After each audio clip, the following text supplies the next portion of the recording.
9h05 et on ouvre le grand débat du matin. Le coup d'État au Niger, les événements s'accélèrent. La France a terminé l'évacuation de ses ressortissants, tandis qu'hier, la fête de l'indépendance a donné lieu à de nouvelles manifestations anti-France. Dans le même temps, dans la soirée, c'est une délégation des États de l'Afrique de l'Ouest qui est arrivée sur place pour tenter d'aboutir à une négociation à l'amiable. Dernier recours possible avant dimanche et la fin de l'ultimatum qui pourrait déboucher sur un recours à la force. Mais quelle position doit adopter la France face aux putschistes ? C'est la question qu'on vous pose ce matin. Laisser faire, agir diplomatiquement, intervenir militairement ou se retirer totalement. Continuez de voter et de réagir 0826 300 300 et nos réseaux sociaux, on compte sur vous. Pour nous éclairer dans ce débat, on reçoit le général Christophe Gomard, ancien commandant des opérations spéciales et directeur du renseignement militaire, et Patrick Martin-Genier, spécialiste des questions internationales, auteur de Vers une nouvelle gouvernance mondiale aux éditions Studirama Vocatis. Bonjour messieurs, bienvenue. Bonjour. Bonjour messieurs et un grand merci d'être avec nous ce matin sur Sud Radio pour ce débat. On est vraiment, on le sent, un moment déterminant dans cette crise au Niger avec sans doute une situation qui va avancer et dans les prochaines heures, dans les tout prochains jours. Tout d'abord, Patrick Martin-Genier, par rapport à quelques mots sur la fête de l'indépendance qui avait lieu hier au Niger. Il y avait pas mal d'inquiétudes, notamment du côté français. Finalement, on a évité le pire. Elle s'est plutôt déroulée dans le calme, j'ai l'impression. Oui, en effet, il y a eu, comme vous avez dit, cette rupture avec la coopération militaire avec la France, mais je crois que la junte au pouvoir n'a pas du tout intérêt à envenimer la situation. On sait que l'ancien président Bazoum est retenu en otage. Il y a la menace de l'intervention de la communauté économique des États de l'Ouest africain. Je ne pense pas qu'il y aurait une intervention, mais l'intérêt de la nouvelle junte et du nouveau général qui est au pouvoir, c'est en effet de modérer la situation, d'éviter d'envenimer la situation, d'éviter d'insulter la France, d'autant que la France et d'autres pays ont quand même des moyens de pression. Donc dans ce pragmatisme politique, je pense en effet que cette modération, c'est plutôt une bonne chose et que cela permettrait de privilégier une approche diplomatique plutôt que militaire. Avec, en l'occurrence, de plus en plus de pays, d'États qui tournent le dos aussi à ces putschistes du Niger et qui maintiennent cette pression contre justement ces militaires. Un mot, général Christophe Gomard, sur ce qui s'est passé également avec vous hier sur cette fête nationale et notamment sur ce mouvement qui a fait parler de lui tout de même, le mouvement M62. Quel est ce mouvement exactement? Non, oui, le mouvement M62, en fait, il s'appelle M62 parce qu'il a été créé en 2022, c'est-à-dire 62 ans après l'indépendance. Et donc c'est un mouvement clairement anti-français et j'allais dire anti-occidental. Donc effectivement, c'est le mouvement d'opposition qui fédère toutes les oppositions en réalité et qui pousse un peu les gens dans la rue et qui soutient largement le putsch. La vraie question que pour la France et pour les partenaires internationaux, c'est qu'effectivement, on a déjà suivi un putsch au Mali, même deux putschs au Burkina Faso, il y a eu un putsch en Guinée, et donc je pense que la communauté internationale doit montrer une certaine fermeté. Et on sent bien que la fermeté est là, à travers ce qu'a dit la CEDEAO, à travers ce que dit la France, et ce que dit Patrick Martin-Genier est vrai, c'est-à-dire qu'il vaut mieux des négociations et que ça se passe dans la conciliation plutôt que par la force. On semble s'orienter vers cela, effectivement, avec cette journée importante à double titre. Il y a eu donc effectivement cette fête de l'indépendance et Marilyn le disait, l'arrivée donc de cette délégation de la communauté économique des États de l'Afrique de l'Ouest, avec l'objectif affiché de donner, en tout cas trouver une résolution à une sortie de crise à l'amiable. On va le dire dans ce dossier, on est loin, semble-t-il, des déclarations au départ un peu va-t-en-guerre, notamment du président du Nigeria. Ça a un peu évolué, on est plus vers une sortie de crise où la négociation prend le dessus finalement, d'une certaine manière, général Christophe Gomard. Oui, mais quand on voit que le Nigeria, qui est le grand pays voisin, qui est un gros poids lourd à la fois économique, démographique et militaire, et qui est, j'allais dire, fait partie de la CEDEAO, a coupé l'électricité du Niger, même s'il n'y a que 20% de la population nigérienne qui a de l'électricité de façon permanente, on voit derrière qu'il y a effectivement un certain nombre de pays qui ne veulent pas de ce putsch, en tous les cas qui veulent une solution négociée. Ils sont très nombreux. Et qui veulent montrer la fermeté. Je pense que pour la France aussi, il faut montrer une certaine fermeté. On ne peut pas en permanence reculer. Patrick Martin-Jeunier, la France qui a terminé son évacuation des ressortissants, 1500 soldats, on le rappelle, français encore sur place, des intérêts économiques aussi avec les mines d'uranium exploitées par Orano ex-Areva. Ce qui joue pour les Français aujourd'hui du côté du Niger, et puis peut-être aussi plus globalement au niveau international, c'est important, c'est capital, ce sont des enjeux énormes, très clairement.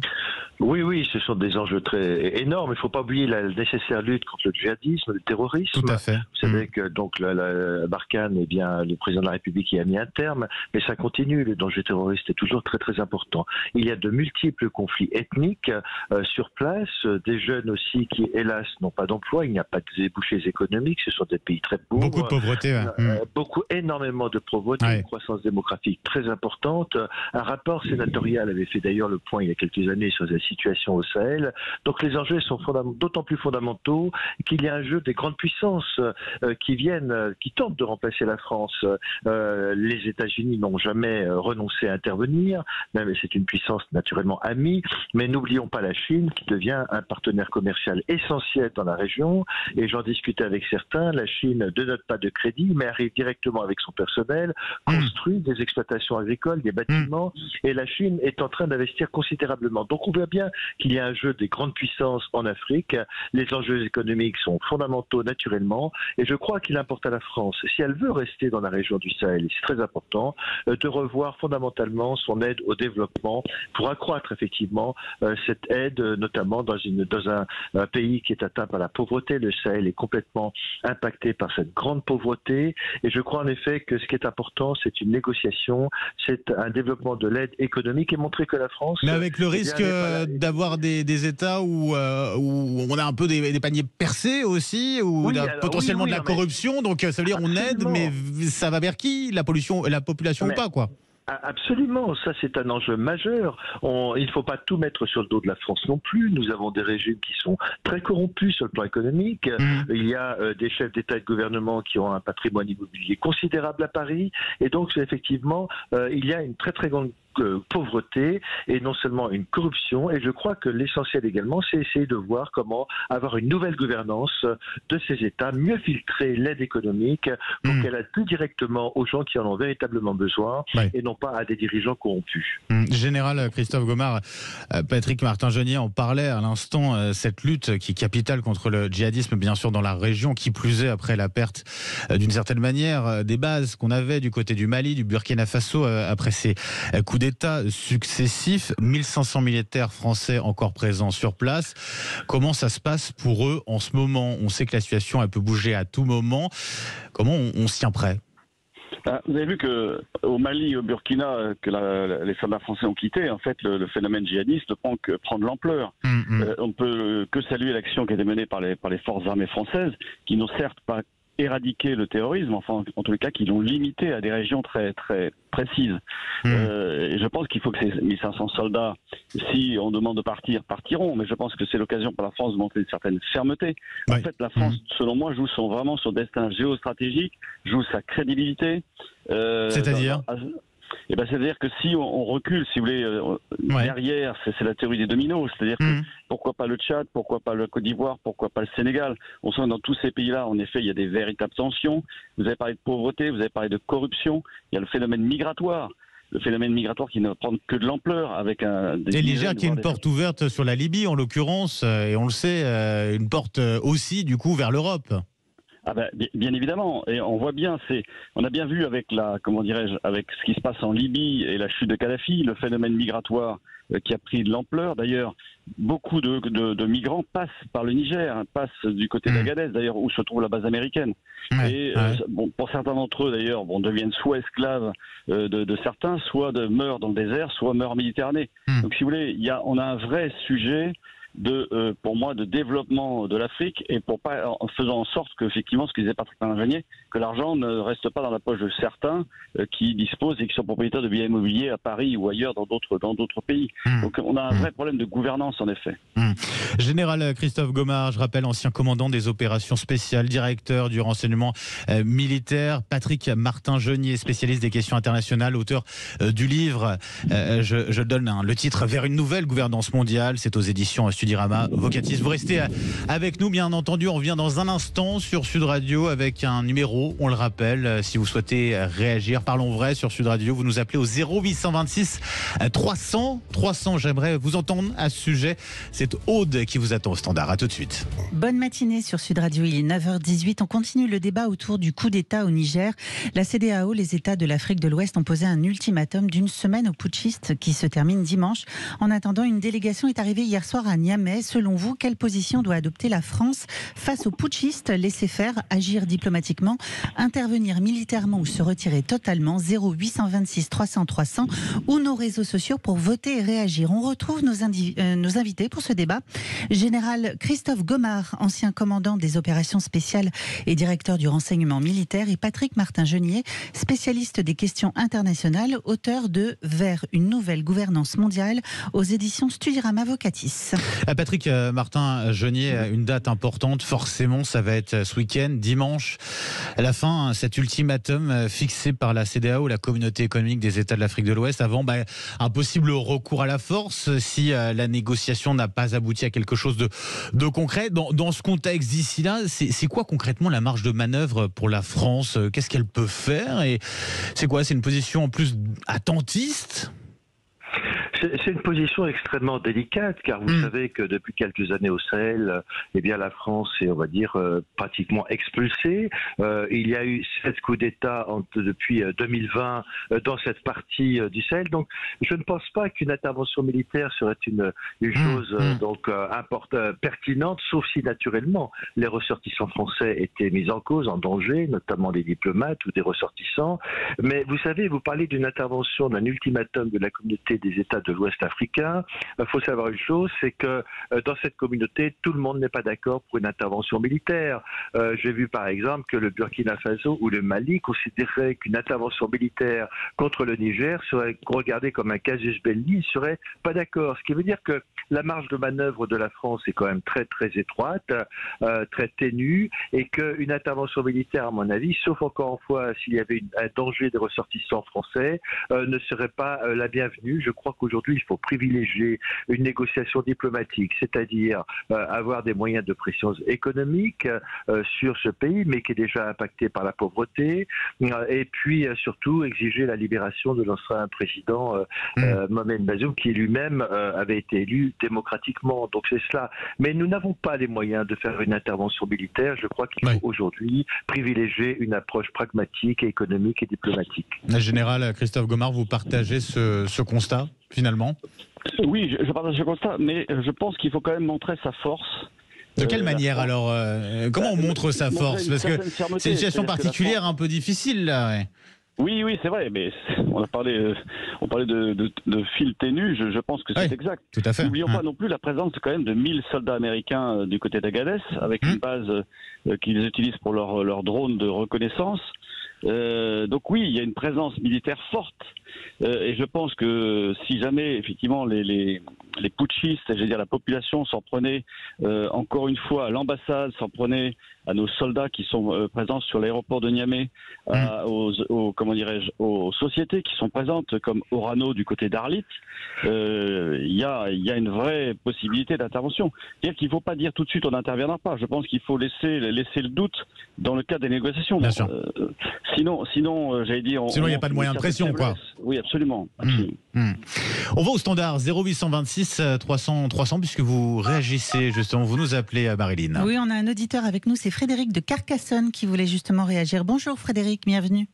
Bonjour Frédéric. À vous tous et à vos excellents chroniqueurs de ce matin. Invité effectivement qui nous éclaire tout à fait sur ce sujet et voilà, sur un fil ténu comme on disait, c'est vrai que c'est un sujet très très très complexe. Oui. J'écoute beaucoup le général Gomard, j'ai beaucoup de respect pour sa carrière, etc. Bon, le sujet, intervenir militairement pour renverser le putsch, je ne pense pas que ce soit judicieux. Maintenant, comme vient de dire le général, intervenir pour défendre nos ressortissants, les Occidentaux et nos intérêts, certains intérêts, là je pense qu'il faut le faire. Moi, ce qui m'étonne, c'est qu'on ne parle pas des pays, le Mali et le Burkina Faso à côté, parce que la France a été un petit peu rejetée de ces pays, mais il faut savoir quand même qu'au Burkina Faso, il y a une quinzaine d'années, il y avait 2 tiers de catholiques, 1 tiers de musulmans, et maintenant la situation elle est inversée. Et depuis qu'elle est inversée, dans ces pays-là, que les musulmans sont arrivés, ils rejettent la France. Alors je ne sais pas si on peut dire ça, mais c'est quand même un problème, je pense aussi religieux, une espèce de... Je ne sais pas si avec la religion, il y a aussi, en l'occurrence on en parlait aussi avec Patrick Martin-Genier tout à l'heure, c'est la manière dont d'autres puissances, la Russie, la Chine aussi, jouent potentiellement aussi sur ce sentiment-là anti-français. Alors c'est sûr que la Russie avec Wagner font tout pour essayer de nous évincer de ces pays-là, qui étaient quand même des pays amis de la France depuis très très longtemps. C'est un véritable problème et je pense que Poutine essaye de déstabiliser notre armée ou de faire des conflits dans plusieurs endroits pour nous éloigner un peu de l'Ukraine. Tout ça, c'est quand même des attaques directes envers la France, je pense. Frédéric, un grand merci pour votre intervention sur Sud Radio ce matin. Tenez, on va faire réagir Frédéric, Patrick Martin-Genier. Alors, c'était intéressant notamment ce que Frédéric nous disait sur cette question-là qu'il soulève. Est-ce qu'il y a aussi un problème religieux derrière tout cela, au-delà des influences, des jeux d'influence entre puissances ? Oui, écoutez, en Afrique, dans cette partie du pays, mais pas uniquement là, il y a toujours des conflits ethniques entre les peuples, entre les religions. Mais je ne crois pas que ce soit l'essentiel du contentieux, l'essentiel du problème. Parce que, comme Frédéric l'a dit, en fait, nous avons là affaire à un jeu de grande puissance. Les États-Unis ont dit récemment, par la voix d'Anthony Blinken, que Wagner n'était pas à l'origine du putsch, mais que, naturellement, il en profiterait directement. C'est un terrain d'affrontement des grandes puissances. Effectivement, une exacerbation d'un certain nombre de conflits ethniques qui existent partout en Afrique. Les majorités écrasent les minorités, il y a des persécutions, mais c'est pas ça l'enjeu central. L'enjeu central, en effet, c'est bien l'intervention des grandes puissances. Encore une fois, la Russie veut intervenir en Afrique et Wagner également, naturellement, par prendre... En réalité, ce qui se passe, c'est que la Russie veut remplacer un colonialisme par un autre. Très clairement, il y a un sentiment anticolonialiste français, mais il y a très longtemps que les Français en sont partis, d'une part, et d'autre part, ce n'est pas de cette façon qu'on évincera les Français, car s'il n'y a plus de France-Afrique, il y a quand même, il faut le dire, très fortement une communauté francophone là-bas, et tous les pays africains ne sont pas prêts à lâcher la France. Ça, il faut tenir là-dessus. J'aimerais entendre aussi le général Christophe Gomard à ce sujet, le sentiment anti-français. On en entend beaucoup parler, on en parle beaucoup. C'est quoi la réalité sur le terrain là-dessus ? Alors, pour revenir à ce que disait votre auditeur, effectivement, il y a quand même une descente, il y a une descente effectivement de l'islam vers le sud. Enfin, on sent bien, il y a une poussée djihadiste très forte à ne pas négliger. Et j'allais dire, la faiblesse des gouvernements en place, effectivement, a permis à ces djihadistes de descendre de plus en plus vers le sud. On le voit bien. Donc ça c'est vraiment à prendre en compte. Sur le sentiment anti-français, c'est quand même ces gens que vous voyez qui brûlent le drapeau français, qui en même temps portent le maillot du Paris Saint-Germain et qui demain, s'ils ont dans la possibilité, viendront en France. Donc si vous voulez, c'est quelque chose, c'est de la propagande. Ce sont des gens qui sont manipulés, à qui derrière on doit donner de l'argent pour qu'ils aillent manifester. C'est un peu ce que fait Wagner, c'est-à-dire que effectivement Wagner, je veux dire la Russie, est opportuniste et profite de ces tensions, de ces divisions dans ces pays dans lesquels effectivement à travers le putsch, certains voudraient revenir à remettre en place le président Bazoum. Je ne sais pas si ça sera possible. D'autres voudraient voir un putsch, voudraient évincer tous les Occidentaux. Mais les Occidentaux partiront peut-être, mais d'autres prendront la place. On a parlé de la Chine. La Chine, en effet, n'emploie aucun employé local. Elle fait venir ses propres ouvriers. La Russie, quant à elle, effectivement, cherche à récupérer les richesses minières. Et c'est une autre forme de colonialisme. Souvenons-nous qu'un certain nombre de ces pays étaient très soutenus par l'URSS, que que les militaires de ces pays-là étaient formés à l'académie Frunze, dans lesquelles donc russes, ils étaient équipés de matériel militaire russe. Ouais. Donc n'oublions pas que la Russie, à travers l'URSS avant, était très présente, et la Russie revient. Et donc il y a une espèce de confrontation. Si la France part, d'autres prendront la place, et ça sera pas des Occidentaux en l'occurrence, mais ça sera d'autres personnes. Donc je pense que la France doit tout faire pour effectivement rester présente. D'abord, elle a beaucoup d'intérêt, mais j'allais dire, les Africains en tirent bénéfice, bien évidemment. Et ce sera le mot de la fin pour ce débat. Général Christophe Gomard, merci d'avoir été avec nous ce matin sur Sud Radio. Un grand merci, ancien commandant des opérations spéciales et directeur du renseignement militaire. Un immense merci aussi à vous, Patrick Martin-Genier, d'avoir été avec nous ce matin, spécialiste des questions internationales. Je rappelle votre ouvrage Vers une nouvelle gouvernance mondiale aux éditions Studirama Vocatis. Merci à vous deux, et puis merci également à Frédéric, notre auditeur qui était avec nous au 0826 300 300. Très bonne journée à vous trois. Un petit mot sur le sondage, le résultat, on conclut les votes. Quelle position doit adopter la France face aux putschistes ? Eh bien, se retirer totalement à 58%, agir diplomatiquement à 23% et laisser faire à 12%. Voilà le résultat du vote, Benjamin.